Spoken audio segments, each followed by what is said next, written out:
Right, so we're going to make ciabatta this weekend, but I haven't been organised at all, and I've been too lazy just sitting around watching footy, to be perfectly honest. So I haven't been prepared, so usually I'd have a pullage ready to go. We will do the ciabatta, we'll do that next weekend, but for now we're going to do a brioche dough.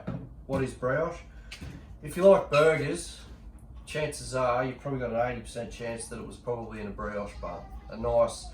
It's a French sugary, buttery, very sweet sort of dough. It's nice as a loaf, but really good with burgers. As I say, if you like burgers, you've eaten it before, whether you knew it or not. All right, so we'll make it today. So we'll start off with the flour. So we've got 450 grams of flour. All right, so the next thing we're going to put in is our salt. So we're going to put in 8 grams of salt. In that goes. Bread improver, 5 grams. Yeast. So we're going to put in 12 grams of yeast. Remember, keep that away from your salt, so we'll put that on the other side of the bowl. Alright, sugar, 65 grams of sugar, that goes in. Right, now next we're going to go in with eggs. So we want 240 grams, which is about 5 eggs. 5 reasonable size eggs, so we'll chuck that in. So this is going to make up most of your liquid, so don't stress if there's not, you're like, where's the water or whatever, but this is going to make up almost all of your liquid. Now also, we need 50 mils of milk, which I don't have because I'm not prepared again, so I'll get some milk out. Right, so I've gone in with 50 grams, not mils, of milk. So weigh it on your scales. The only thing that is equal in mils and grams is water.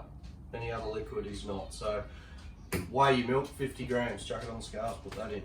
Alright, so that's all our first part. We've also got butter, but we're going to add that in later. So we're going to mix the dough first, develop that.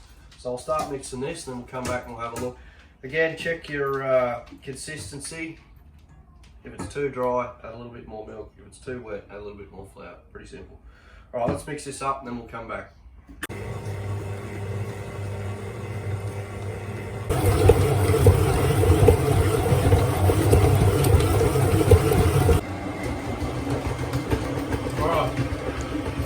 We've been mixing that for about 5 minutes.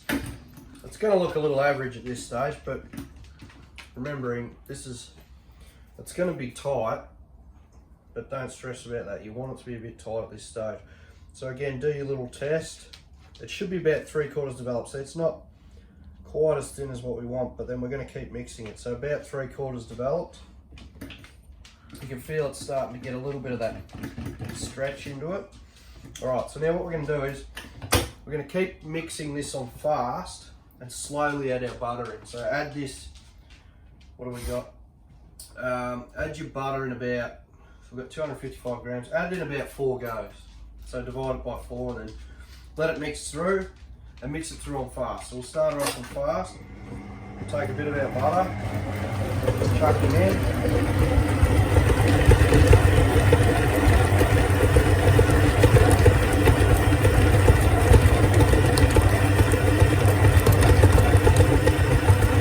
Let it start to pick that butter up, mix it through. You may have to grab your scraper and scrape the edges down throughout the process.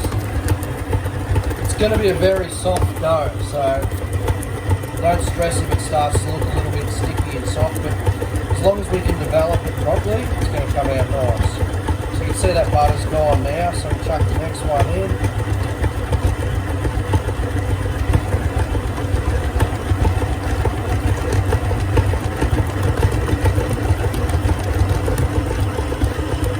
I've had this butter sitting out for a little while too, just to soften it up, so it helps it mix through, so it's not quite so hard.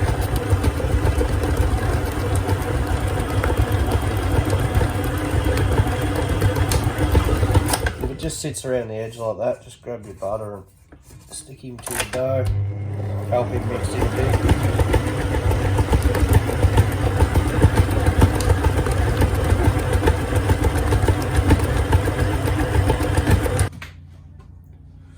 Alright, so that's done. Don't stress, have a look at the bowl. See that? You got all this crap sticking around the outside. That's what it does. That's the type of dough it is. So don't stress about that. You can scrape it down as much as you like throughout the mixing process, but this is what we're after. All the butter's mixed through, obviously.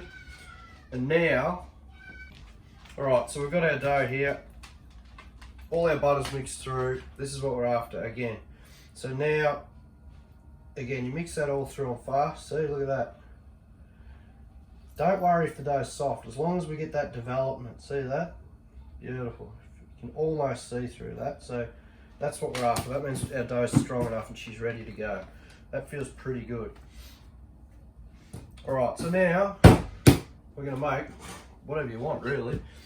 You can make loaves, but as I mentioned, people probably know this most commonly from a burger bun. So let's make some burger buns. Right, just give me a second, I'll get some tools and we'll cut her up. Alright, so we'll cut him up. What's a good size for a burger bun, I hear you ask? Well, I'm going to go 100 grams. 100 grams should be a pretty good size, alright? 1,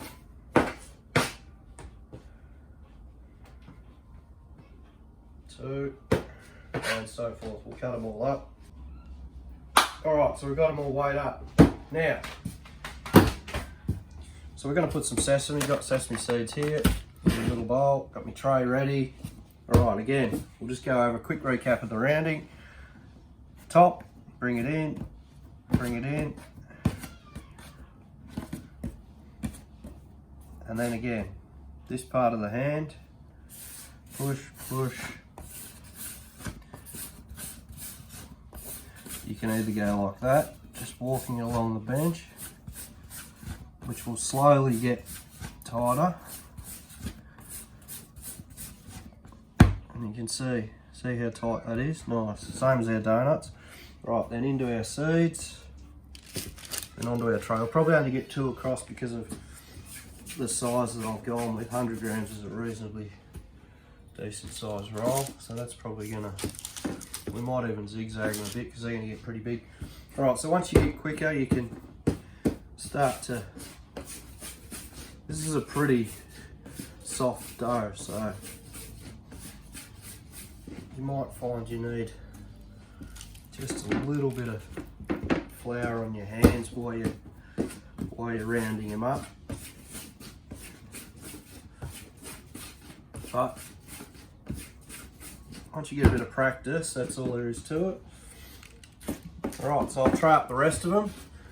We'll prove them up. Again, same sort of principle, double in size. And then I'm going to do my normal proving technique. Take my trusty bread tin, hot water out of the kettle, oven switched off, trays go in, tray of water underneath. These will probably prove pretty quick. Again, let them double in size. If you think your water's gone cold and they're not ready, refresh your water from the kettle and we'll prove them up. Alright, I'll come back and we'll have a look at the size before we bake.